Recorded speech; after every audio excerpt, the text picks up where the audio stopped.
Halo, selamat pagi. Ketemu lagi sama kakak di pelajaran Bahasa Indonesia kelas 4. Ya, kita sudah masuk buku 4C. Ya, sebelum kita memulai pembelajaran, mari kita berdoa terlebih dahulu.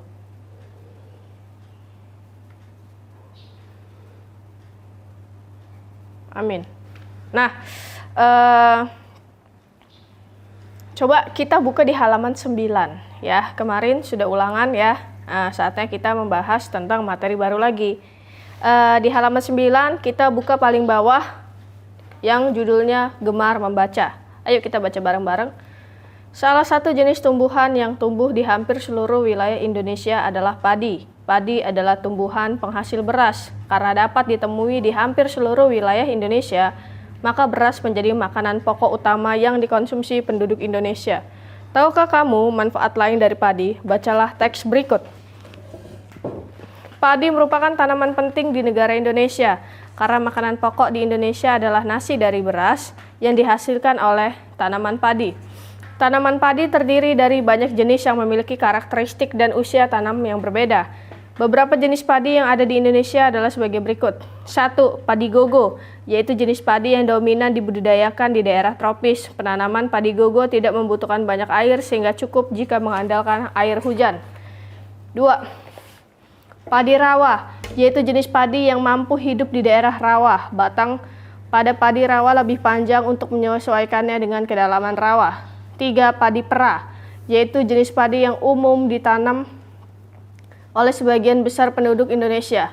Kadar amilosa pada beras padi pera lebih dari 20% sehingga butiran nasinya jika ditanak tidak saling melekat dan tergolong pulen.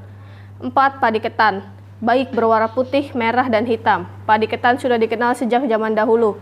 Beras padi ketan memiliki kadar amilosa di bawah 1%. 5. Padi wangi, yaitu padi dari jenis Javanica yang memiliki aroma wangi atau harum. Varietas pada padi wangi yang terkenal adalah Pandan Wangi dari Cianjur.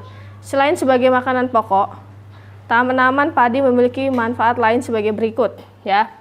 1. Beras mengandung karbohidrat yang bertindak sebagai bahan bakar atau sumber energi untuk tubuh kita.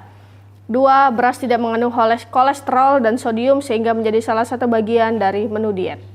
3. Nasi mengandung vitamin dan mineral seperti niacin, vitamin D, kalsium, serat, zat besi, tiamin, dan riboflavin. 4. Nasi tidak banyak mengandung natrium sehingga menjadi makanan terbaik untuk orang yang menderita tekanan darah tinggi. 5. Bagian kulit dari beras adalah obat yang efektif untuk mengobati disentri. 6. Para ahli medis menyatakan bahwa tepung padi dapat digunakan untuk menyembuhkan beberapa jenis penyakit kulit. Menurutmu, informasi penting apa yang terdapat pada teks jenis dan manfaat padi untuk manusia? Jika kamu ingin mengetahui tentang informasi tersebut, buatlah pertanyaan dan tuliskan pada tabel berikut. Nah, jadi kalian disuruh membuat pertanyaan ya.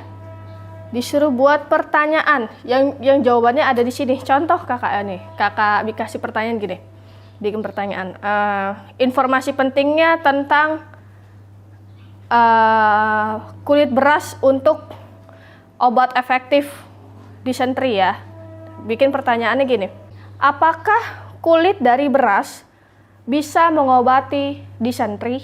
Nah, itu kan jawabannya berarti apa? Informasi pentingnya sesuai kan? Karena informasi pentingnya bagian dari kulit beras adalah obat yang efektif mengobati disentri. Pertanyaannya yang kakak tadi sebutkan ya.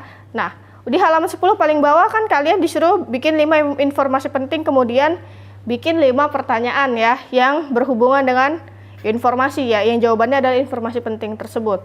Nah, yang di halaman 11 kita baca paling atas. Apakah ada kosakata yang belum kamu ketahui artinya pada bacaan jenis dan manfaat padi untuk manusia? Carilah makna dari kosakata tersebut dari berbagai sumber. Tuliskan pada tabel berikut. Nah, gini, cari kosakata yang belum kalian tahu. Misalnya diet, kosakata diet. Nah, maknanya apa? Bisa cari di Kamus Besar Bahasa Indonesia ya. Kalau kalian gak punya Kamus Besar Bahasa Indonesia, buka aja di Google KBBI. Cari kosakatanya makna dari diet. Oke? Itu aja tugasnya. Jadi kerjakan bikin 5 pertanyaan dari informasi penting ya, kemudian cari 5 kosakata yang baru kalian ketahui juga maknanya. Oke, cukup sampai di sini. Di pertemuan berikutnya kita akan membahas materi yang terbaru. Bye.